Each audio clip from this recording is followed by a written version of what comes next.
Удинезе приема Болоня в ролята на аутсайдер със сигурност. Гостите от Болоня пристигат като фаворити. Доста дълга серия без загуба. Те са в постъпите на челото и са само на 3 точки от Рома Интер, които делят върха, така че Болоня прекрасен сезон, поне до момента казвам.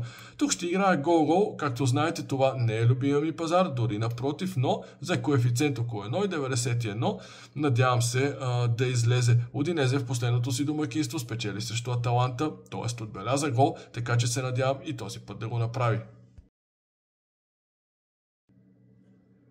Фиорентина изпадна в тотален шок. Вече 11 мача от началото на сезона няма победа и сега посреща Ювентус. Не знам с какви амбиции, дали да вземе нещо, дали да падне с по-малко голове. Едва ли има отбор, който иска да загуби с по-малко, но просто да загуби. Минавам от страната на Ювентус, след като записа 2 поредни победи и типично в свой стил се издъни в градското дерби с Торино, което спокойно можеше да бъде спечелено. Иначе сега Юве можеше да бъде заедно с Болоня като точки. Тук играе над 8,5 корнера, иначе двойката е ясно, че е добра алтернатива, но Фиорентина, имайте предвид, все някога ще бие, не знам дали ще е този кръг, но може би ще бъде скоро. Отборите на Хайденхайм и Борусия Мьонхенгладбах влизат в спор помежду си в матч от доста по-ниското ниво. В класирането домакините са в ролята на аутсайдер, последни са в подреждането, докато Гладбах взеха малко глътка въздух с 2 поредни победи, в които вкараха цели 7 гола, мисля си, че едната 4-0 срещу Санкт Паули, другата не си спомням коя записаха точно преди паузата за националните отбори. В този двобой играе гол преди 27-та минута, нека да видим. Черно море приема Локомотив София в двубой от българската първа лига. Моряците преди паузата за националните отбори победиха 48 като гости и реално на фона на уж колебливото представяне на Черно море отборът е само на 3 точки от второто място. Просто защото всички отбори бъркат с изключение най-малко на Левски, но за тях по-късно ще поговорим, защото и сините сбъркаха. Тук играе единица победа за Черно море на Илян Илиев. Арда приема ЦСКА 1948 в един от най-интересните двубои след паузата за националните отбори. И двата тима се представиха, честно казано, по съвсем различен начин преди това прекъсване. Знаете, ако сте забравили, напомням, Арда победи Лудогорец с 3-2 насред Разград. И сякаш всички лоши резултати до момента могат много бързо да бъдат забравени, ако Арда продължи в същото темпо и в същия дух, както срещу Лудогорец. Макар че има още много за наваксване. При 48 нещата са малко по-лакатушещи. Този отбор продължава да бъде някакси загадка, макар че той е ясно супер силен, е с много добра селекция.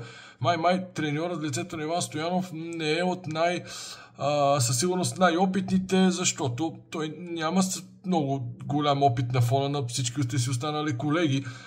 Но към момента това второ място е ясно, че е много добро представяне, но според мен пропуснатите мачове с Ботев Враца, мисля си, че бяха с Спартак Варна, 48 беше абсолютно задължен да ги спечели.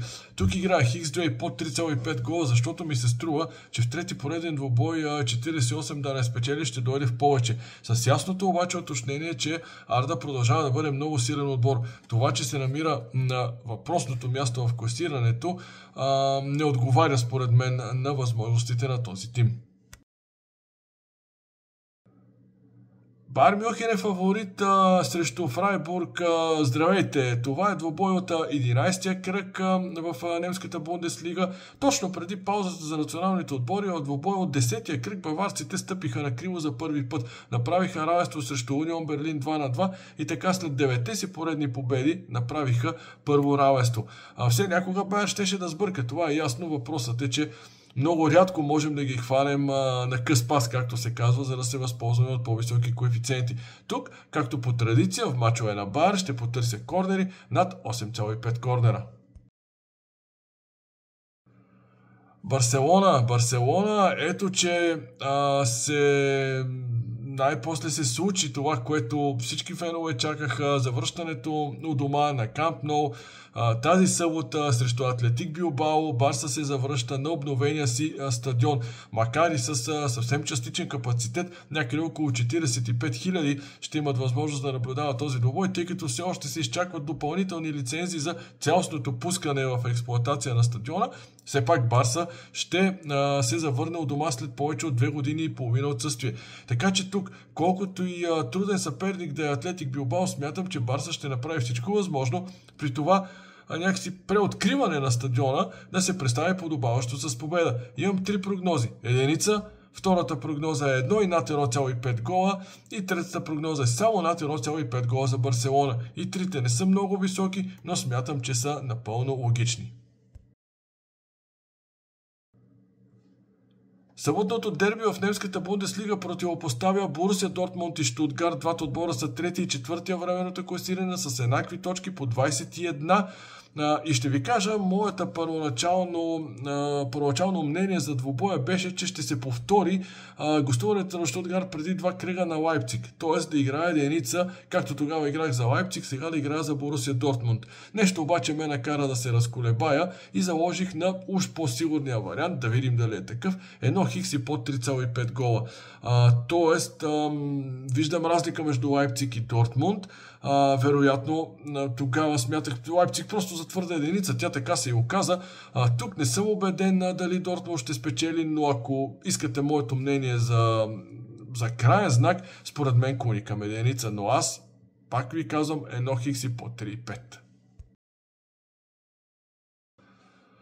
Отборът на Вилереал е категоричен фаворит срещу гостуващия Майорка. Жълтата подводница продължава да прави силен сезон с 3 поредни победи, само на 2 точки от втория Барселона и според мен Вилереал, ако продължава в същото темпо, разбира се, ще мечтае за нови подвизи, за ново много добро класиране, имайки предвид, че примерно някои от отборите като Билбао, да кажем, Бетис е малко по-колебли, Сосиедад да не говорим доста по-назад. Така че в челото има възможност за Вилереал. Тук играе единица, макар тя да слиза малко под 1,50, под 1,50, но нямам особено други възможности.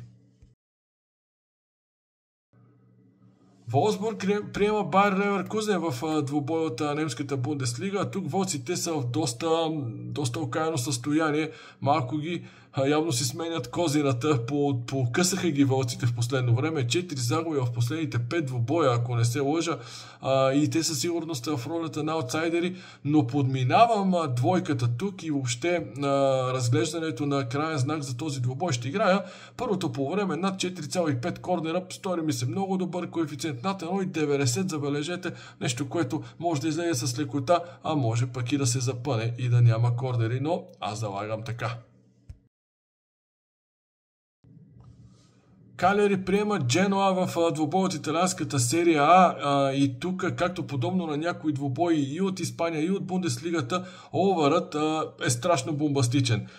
Само трябва да ви кажа тук, да ви обърна внимание, че основният пазар за голове е над под 1,5 попадения, така че сами се досещате какво е изражението на овъра. Да, то е 2,67.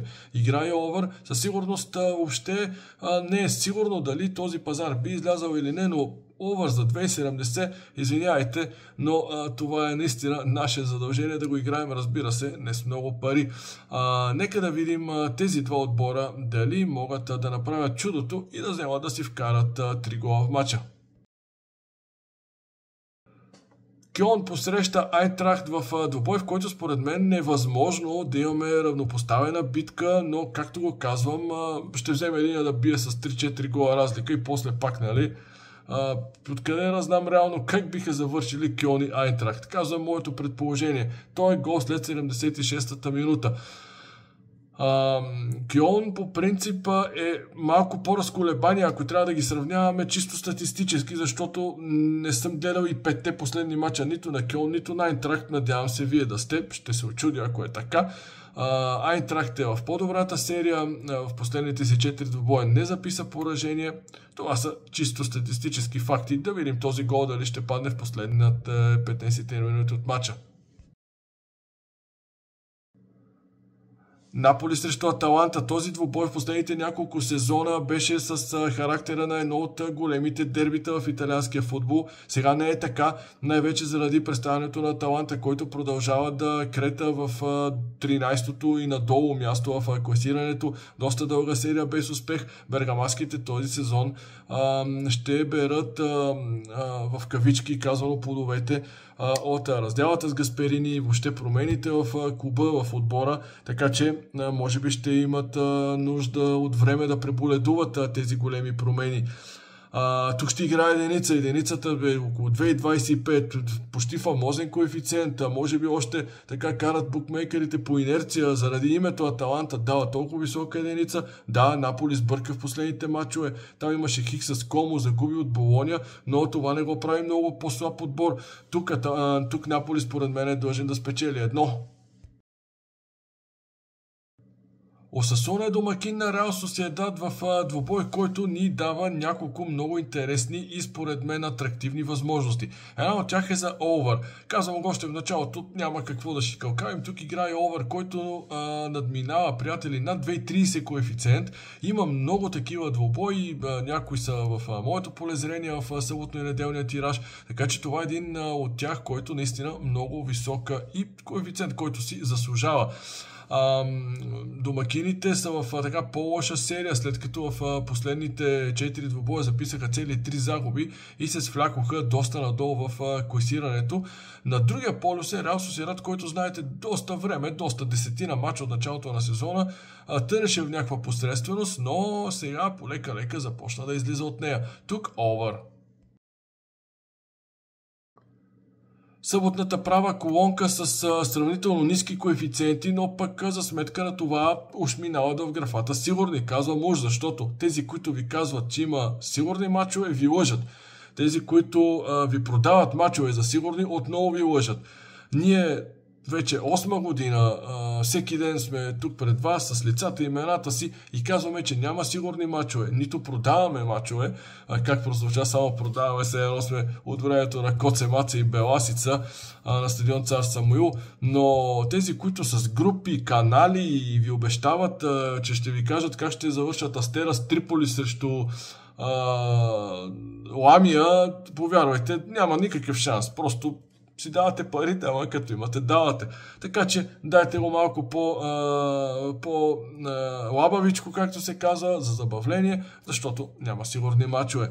Така че умната, внимавайте. Просто сега ви казвам, моята права колонка, която дали ще излезе или не, няма абсолютно никаква гаранция. Барса Атлетик Билбао единица, Юнион Сент Жула, Серкал Брюш 1, Брюш Шарлеруа 1, две поредни единици от Белгия съм наредил тук и Динамо Загреб Вараждин 1. И помнете, няма сигурни мачове и не си давайте парите на хората, които продават мачове за сигурни. Довиждане!